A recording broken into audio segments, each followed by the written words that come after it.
आज हम बिहार चुनाव को लेकर डगरवा में जो 82 विधानसभा के क्षेत्र में आता है, हम यहाँ जन अधिकार पार्टी के उम्मीदवार जनाब इसराइल आज़ाद साहब से मिलने के लिए आए हैं और इनसे बहुत कुछ जानने के लिए आए हैं कि ये बिहार चुनाव को लेकर किन किन मुद्दों को लेकर यहाँ पर इलेक्शन लड़ेंगे।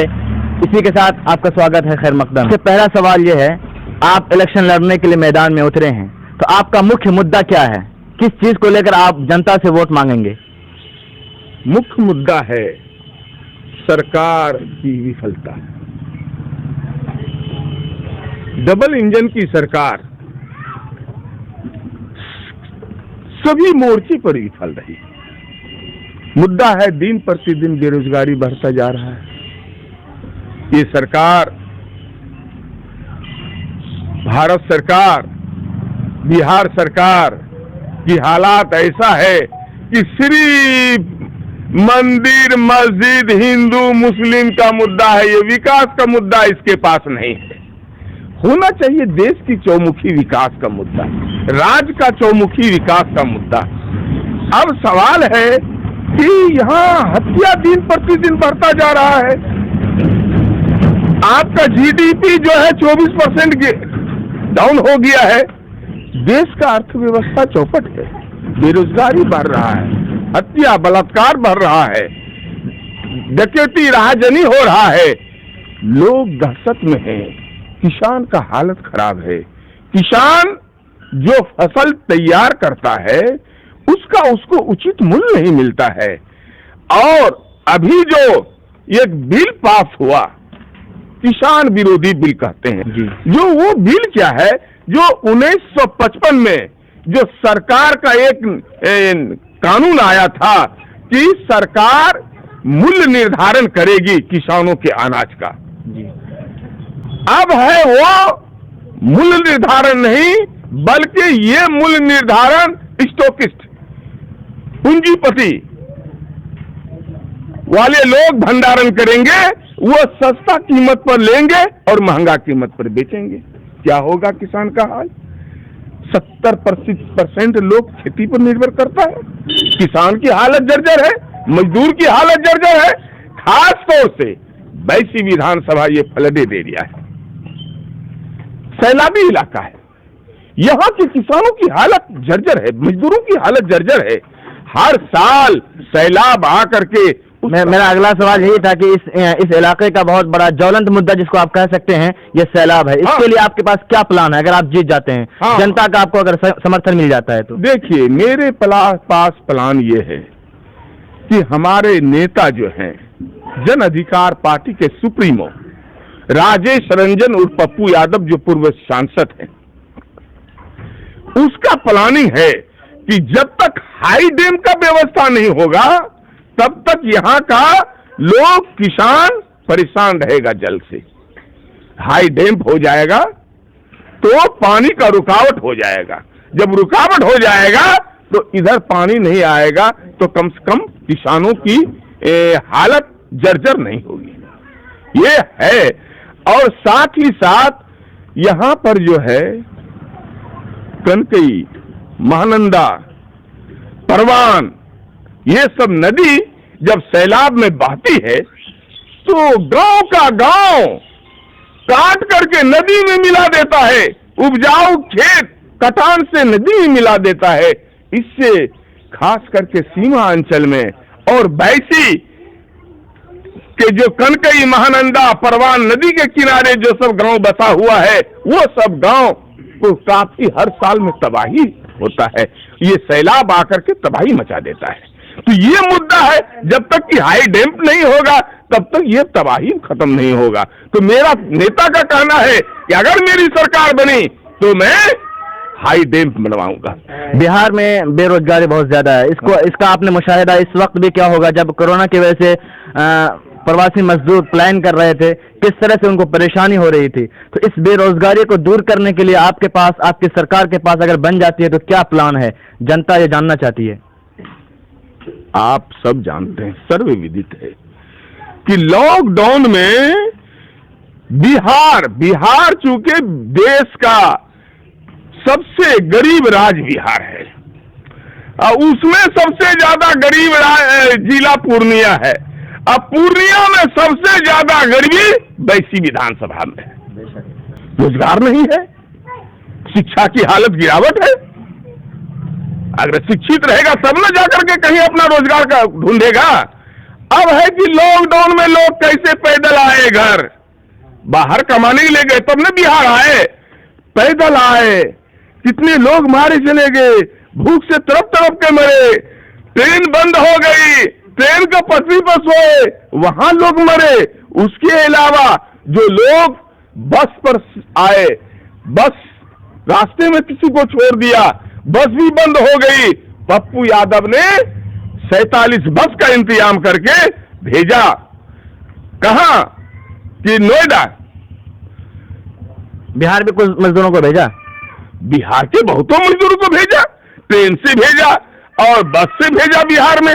अगर वो मजदूर पप्पू यादव दिल्ली में नहीं रहते तो बिहारी मजदूर बिहार के लोग हताश हो जाते, क्योंकि वहां कोई होटल में नहीं रख रहा था उसको, कोई अपना घर में नहीं रख रहा था, फैक्ट्रियां बंद हो गई थी, तबाही का आलम था, कोई रखना नहीं चाहता था। कहता कि फैक्ट्री बंद, तुम कैसे घर जाना चाहते हो चले जाओ, तुमको हम भुगतान कर दिया, अब तुम्हारा हमारे पास कोई रोजगार नहीं है। अब बताइए वैसी हालत में लोग क्या करते? पैदल चल दिया वहां से। दिल्ली कहां है, अब बिहार कहां है? साइकिल से चल दिया लोगों, मोटरसाइकिल खरीद के चल दिया। ये हाल था। वैसी हालत में पप्पू यादव हमारे पार्टी के जो सुपुर्द हैं वो खड़ा रहे। अच्छा, एनआरसी और सीए को लेकर आपका क्या स्टैंड है? क्योंकि लोग इससे बहुत परेशान हैं। ये सरकार जो है परेशानी करना जानता है जनता को, और कोई काम और विकास नहीं चाहती है। एनआरसी का मुद्दा जो उठाया, हमारे नेता 137 सभा किया। आपने कितनी सभाएं की? हमने 25 सभाएं किया। हाँ, हमने 25 सभाएं किया और लोगों को कहा कि ये सरकार जो है ये बांटने वाली सरकार है, हिंदू मुसलमान को बांटना चाहती है, जो एकता है देश के अंदर में उसको बांटना चाहती है, जो प्रेम है आपसी भाईचारा है उसको बांटना चाहती है। जहां सरकार बढ़ गया, आदमी बढ़ जाए, हिंदू मुस्लिम हो जाए, सिख ईसाई हो जाए तो देश कमजोर हो जाता है। ऐसी हालत में सरकार के खिलाफ जन आंदोलन शुरू हो गया। एक तरह से पूरे देश में सभाएं हुई और हम लोगों ने भी सभाएं किया सरकार के खिलाफ। सरकार से मांग किया कि ये जो है काला कानून को तुम वापस लो, नहीं तो जब तक ये कानून रहेगा आंदोलन जारी रहेगा, ऐसा हमारे नेता ने कहा। पिछले वर्षों में आप जन अधिकार पार्टी से उठते रहे हैं और अपोजिशन में रहकर आपने डगरवा में कुछ काम किया है, लेकिन कई ऐसे सारे काम हैं जो अभी बाकी है। जैसे कि डगरवा ब्लॉक के आगे का जो गंदगी है, अगर बारिश हो जाती है कितनी परेशानी होती है, गाड़ियां वहां खड़ी होती हैं तो किस तरह की दिक्कत होती है। ऐसे में TKN न्यूज की पहल ग्रीन डगरवा क्लीन डगरवा, इसमें आपका क्या प्लान है? देखिए, गाड़ी रखने की जगह नहीं है, इसी के लिए बोल रहे हैं कि क्या हो सकता है। ऐसी हालत में होगा क्या कि जो अगर हम कामयाब हो गए तो जो सरकारी जमीन है उस सरकारी जमीन पर जो गाड़ी सब है वहां रखा जाएगा, वहां स्टैंड बनाया जाएगा, वहां रहेगी जो गाड़ी पड़ी हुई है रोड साइड में वहां रखा जाएगा। ऐसी हालत में क्या होगा कि लोगों को आवागमन में दिक्कत नहीं होगा। आप कुछ कहना चाहते हैं जनता से? जी, जनता से मैं ये कहना चाहता हूं, मैं ये 34 दफा चुनाव लड़ रहा हूं और हम अपने स्तर से हमेशा इस क्षेत्र का विकास भाईचारा को बनाए रखा है और रात दिन एकजुट होकर के हमने क्षेत्र का विकास किया है। गरीब लाचार बेबस को मदद किया है, किसानों का मुद्दा उठाया है, बेरोजगारों का मुद्दा उठाया है, शिक्षा में गिरावट का मुद्दा उठाया है। ये सारी मुद्दा को लेकर के हम संघर्ष किए हैं, धरना दिए हैं, प्रदर्शन किए हैं और सरकार की विफलता के खिलाफ भी हम हमेशा संघर्ष करते आए हैं। इसलिए हम वैसी की जनता से हाथ जोड़ के निवेदन करते हैं कि एक मौका हमें दे। अगर एक मौका हमें मिलता है तो निश्चित रूप में यहाँ बेरोजगारी को दूर करने का मैं पहल करूंगा और यहाँ जो शिक्षा में गिरावट है उसको दूर करूंगा। साथ ही साथ किसानों की जो जर्जर हालत है उसमें कैसे होगा, यहाँ पर किसान के अनाज से संबंधित अगर उद्योग धंधा शुरू लग जाए तो किसानों का उपजाया हुआ मूल्य, खेती अनाज का मूल्य बढ़ जाएगा। जैसे ये इलाके में मकई का खेती अच्छा होता है और मकई से संबंधित अगर उद्योग लग जाए, फैक्ट्रियां लगे तो यहाँ किसानों को अच्छा खासा मूल्य मिलेगा। इसलिए अगर हम आए तो ये सारी काम करेंगे।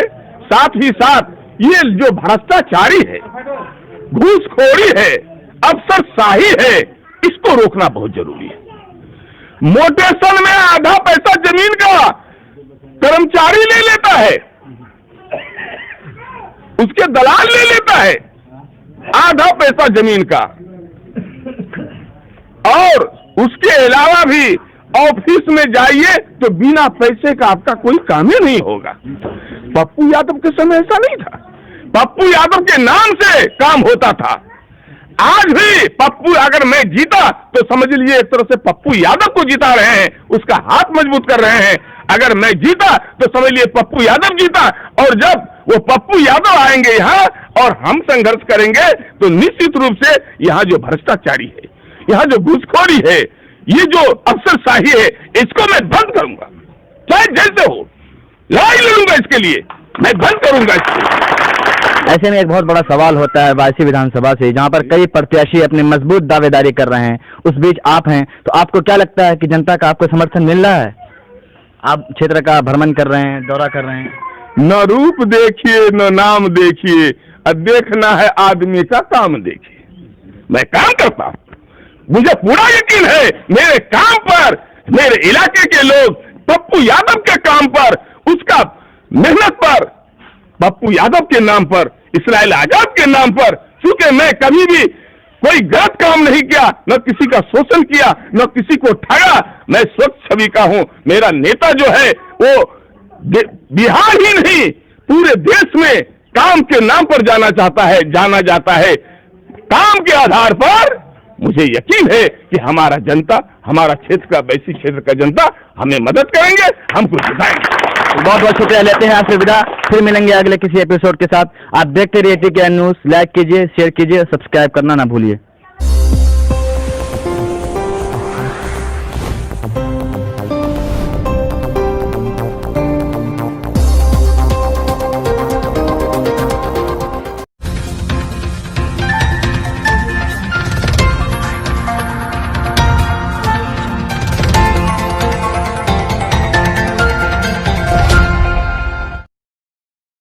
आज हम बिहार चुनाव को लेकर डगरवा में जो बायसी विधानसभा के क्षेत्र में आता है, हम यहाँ जन अधिकार पार्टी के उम्मीदवार जनाब इसराइल आजाद साहब से मिलने के लिए आए हैं और इनसे बहुत कुछ जानने के लिए आए हैं कि ये बिहार चुनाव को लेकर किन किन मुद्दों को लेकर यहाँ पर इलेक्शन लड़ेंगे।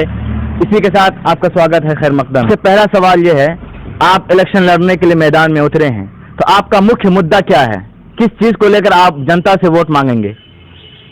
मुख्य मुद्दा है सरकार की विफलता। डबल इंजन की सरकार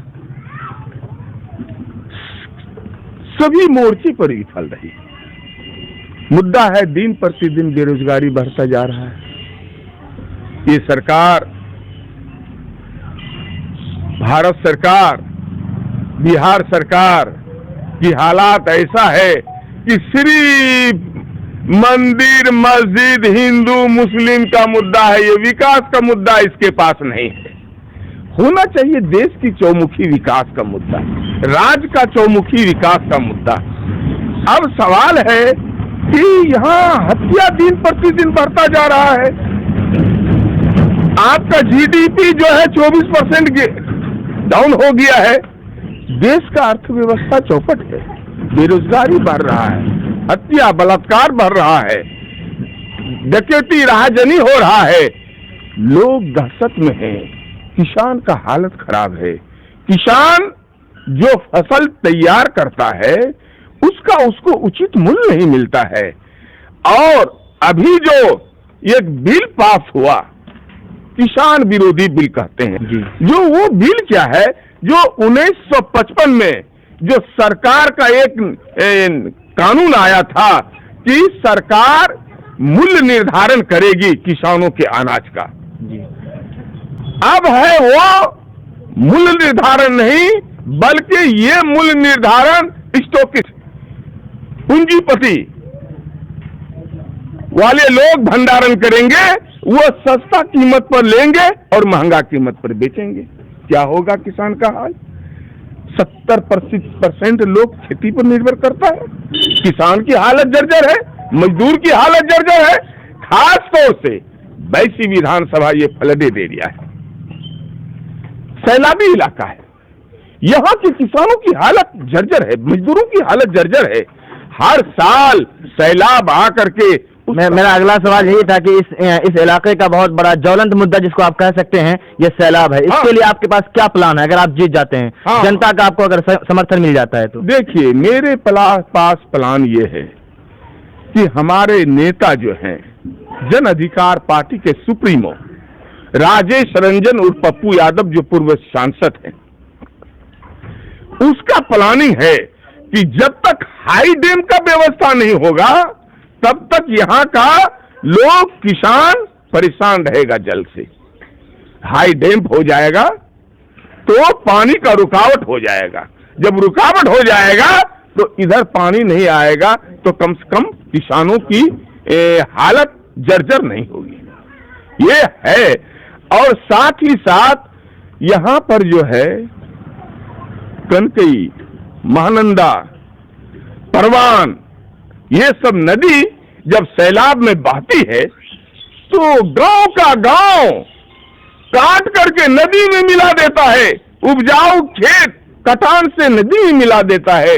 इससे खास करके सीमा अंचल में और बैसी के जो कनकई, महानंदा, परवान नदी के किनारे जो सब गांव बसा हुआ है, वो सब गांव को काफी हर साल में तबाही होता है।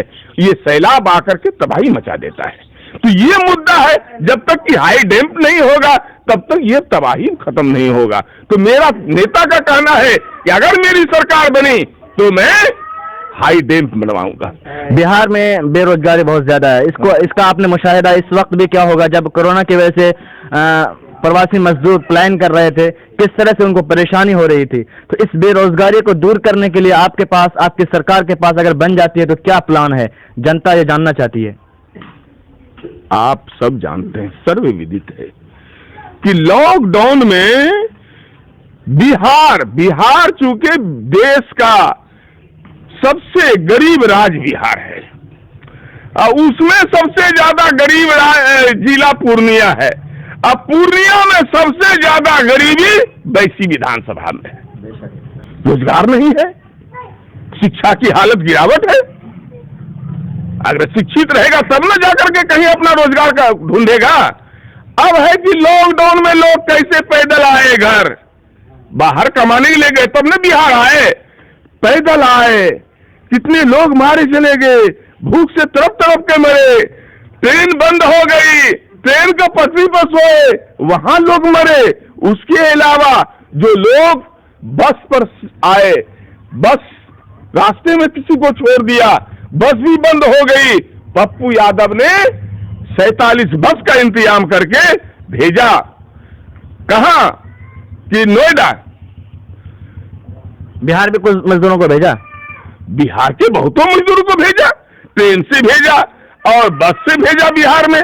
अगर वो मजदूर पप्पू यादव दिल्ली में नहीं रहते तो बिहारी मजदूर बिहार के लोग हताश हो जाते, क्योंकि वहां कोई होटल में नहीं रख रहा था उसको, कोई अपना घर में नहीं रख रहा था, फैक्ट्रियां बंद हो गई थी, तबाही का आलम था, कोई रखना नहीं चाहता था। कहता कि फैक्ट्री बंद, तुम कैसे घर जाना चाहते हो चले जाओ, तुमको हम भुगतान कर दिया, अब तुम्हारा हमारे पास कोई रोजगार नहीं है। अब बताइए वैसी हालत में लोग क्या करते? पैदल चल दिया वहां से। दिल्ली कहां है, अब बिहार कहां है? साइकिल से चल दिया लोगों, मोटरसाइकिल खरीद के चल दिया। ये हाल था। वैसी हालत में पप्पू यादव हमारे पार्टी के जो सुपुर्द हैं वो खड़ा रहे। अच्छा, एनआरसी और सीएए को लेकर आपका क्या स्टैंड है, क्योंकि लोग इससे बहुत परेशान हैं? ये सरकार जो है परेशानी करना जानता है जनता को, और कोई काम और विकास नहीं चाहती है। एनआरसी का मुद्दा जो उठाया हमारे नेता 137 सभा किया। आपने कितनी सभाएं की? हमने 25 सभाएं किया। हाँ, हमने 25 सभाएं किया और लोगों को कहा कि ये सरकार जो है ये बांटने वाली सरकार है, हिंदू मुसलमान को बांटना चाहती है। जो एकता है देश के अंदर में उसको बांटना चाहती है, जो प्रेम है आपसी भाईचारा है उसको बांटना चाहती है। जहां सरकार बढ़ गया, आदमी बढ़ जाए, हिंदू मुस्लिम हो जाए, सिख ईसाई हो जाए तो देश कमजोर हो जाता है। ऐसी हालत में सरकार के खिलाफ जन आंदोलन शुरू हो गया। एक तरह से पूरे देश में सभाएं हुई और हम लोगों ने भी सभाएं किया सरकार के खिलाफ। सरकार से मांग किया कि ये जो है काला कानून को तुम वापस लो, नहीं तो जब तक ये कानून रहेगा आंदोलन जारी रहेगा, ऐसा हमारे नेता ने कहा। पिछले वर्षों में आप जन अधिकार पार्टी से उठते रहे हैं और अपोजिशन में रहकर आपने डगरवा में कुछ काम किया है, लेकिन कई ऐसे सारे काम हैं जो अभी बाकी है। जैसे कि डगरवा ब्लॉक के आगे का जो गंदगी है, अगर बारिश हो जाती है कितनी परेशानी होती है, गाड़ियां वहां खड़ी होती हैं तो किस तरह की दिक्कत होती है। ऐसे में TKN न्यूज की पहल ग्रीन डगरवा क्लीन डगरवा, इसमें आपका क्या प्लान है? देखिए, गाड़ी रखने की जगह नहीं है, इसी के लिए बोल रहे हैं कि क्या हो सकता है। ऐसी हालत में होगा क्या कि जो अगर हम कामयाब हो गए तो जो सरकारी जमीन है उस सरकारी जमीन पर जो गाड़ी सब है वहां रखा जाएगा, वहां स्टैंड बनाया जाएगा, वहां रहेगी जो गाड़ी पड़ी हुई है रोड साइड में वहां रखा जाएगा। ऐसी हालत में क्या होगा कि लोगों को आवागमन में दिक्कत नहीं होगा। आप कुछ कहना चाहते हैं जनता से? जी, जनता से मैं ये कहना चाहता हूं, मैं ये 34 दफा चुनाव लड़ रहा हूं और हम अपने स्तर से हमेशा इस क्षेत्र का विकास भाईचारा को बनाए रखा है और रात दिन एकजुट होकर के हमने क्षेत्र का विकास किया है। गरीब लाचार बेबस को मदद किया है, किसानों का मुद्दा उठाया है, बेरोजगारों का मुद्दा उठाया है, शिक्षा में गिरावट का मुद्दा उठाया है। ये सारी मुद्दा को लेकर के हम संघर्ष किए हैं, धरना दिए हैं, प्रदर्शन किए हैं और सरकार की विफलता के खिलाफ भी हम हमेशा संघर्ष करते आए हैं। इसलिए हम वैसी की जनता से हाथ जोड़ के निवेदन करते हैं कि एक मौका हमें दे। अगर एक मौका हमें मिलता है तो निश्चित रूप में यहाँ बेरोजगारी को दूर करने का मैं पहल करूंगा और यहाँ जो शिक्षा में गिरावट है उसको दूर करूंगा। साथ ही साथ किसानों की जो जर्जर हालत है उसमें कैसे होगा, यहाँ पर किसान के अनाज से संबंधित अगर उद्योग धंधा शुरू लग जाए तो किसानों का उपजाया हुआ मूल्य, खेती अनाज का मूल्य बढ़ जाएगा। जैसे ये इलाके में मकई का खेती अच्छा होता है और मकई से संबंधित अगर उद्योग लग जाए, फैक्ट्रियां लगे तो यहाँ किसानों को अच्छा खासा मूल्य मिलेगा। इसलिए अगर हम आए तो ये सारी काम करेंगे। साथ ही साथ ये जो भ्रष्टाचारी है, घूसखोरी है, अफसरशाही है, इसको रोकना बहुत जरूरी है। मोटेशन में आधा पैसा जमीन का कर्मचारी ले लेता है, उसके दलाल ले लेता है आधा पैसा जमीन का, और उसके अलावा भी ऑफिस में जाइए तो बिना पैसे का आपका कोई काम ही नहीं होगा। पप्पू यादव के समय ऐसा नहीं था। पप्पू यादव के नाम से काम होता था। आज भी पप्पू, अगर मैं जीता तो समझ लीजिए एक तरह से पप्पू यादव को जिता रहे हैं, उसका हाथ मजबूत कर रहे हैं। अगर मैं जीता तो समझ लिए पप्पू यादव जीता। और जब वो पप्पू यादव आएंगे यहाँ और हम संघर्ष करेंगे तो निश्चित रूप से यहाँ जो भ्रष्टाचारी है, यहाँ जो घूसखोरी है, ये जो अफसरशाही है, इसको मैं बंद करूंगा, चाहे जैसे हो। लड़ाई लड़ूंगा इसके लिए, मैं बंद करूंगा इसको। ऐसे में एक बहुत बड़ा सवाल होता है वायसी विधानसभा से, जहां पर कई प्रत्याशी अपनी मजबूत दावेदारी कर रहे हैं, उस बीच आप हैं, तो आपको क्या लगता है कि जनता का आपको समर्थन मिल रहा है? आप क्षेत्र का भ्रमण कर रहे हैं, दौरा कर रहे हैं। न रूप देखिए न नाम देखिए, देखना है आदमी का काम देखिए। मैं काम करता हूं, मुझे पूरा यकीन है मेरे काम पर, मेरे इलाके के लोग पप्पू यादव के काम पर, उसका मेहनत पर, पप्पू यादव के नाम पर, इसराइल आजाद के नाम पर, क्योंकि मैं कभी भी कोई गलत काम नहीं किया, न किसी का शोषण किया, न किसी को ठगा। मैं स्वच्छ छवि का हूं। मेरा नेता जो है वो बिहार ही नहीं पूरे देश में काम के नाम पर जाना जाता है। काम के आधार पर मुझे यकीन है कि हमारा जनता, हमारा क्षेत्र का, वैसी क्षेत्र का जनता हमें मदद करेंगे, हमको जिताएंगे। बहुत बहुत शुक्रिया, लेते हैं आपसे विदा। फिर मिलेंगे अगले किसी एपिसोड के साथ। आप देखते रहिए TKN न्यूज़। लाइक कीजिए, शेयर कीजिए, सब्सक्राइब करना ना भूलिए।